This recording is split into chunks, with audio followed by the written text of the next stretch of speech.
সাথে এখন রোজার মাস চলছে, রোজার মাস চলার জন্য সেইগুলো লক্ষ্য রাখা নেই, কিন্তু আমাদের এই হলটা পুরো ভর্তি থাকে।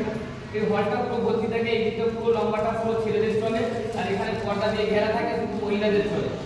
আর এটা স্যার যেটা বললো যে ওয়েলনেস ওয়েলনেস কথাটা অনেকেই জানে আর অনেকেই জানে না। আমি শুধু একটাই কথা বলি, ওয়েলনেসের মধ্যে যদি কাউকে থাকতে হয় তো ওয়েলনেস ব্যাপারটা বুঝতে হয়। ওয়েলনেস ব্যাপারটা কিছুই নয়, পাঁচটা জিনিসকে মেনটেন করতে হয়।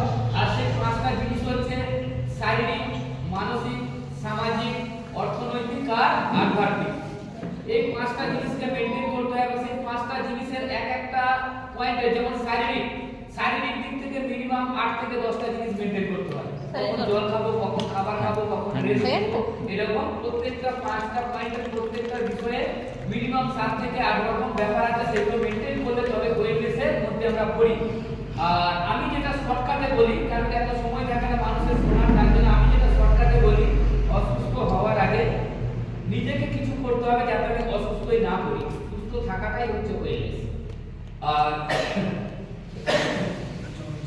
এই স্যার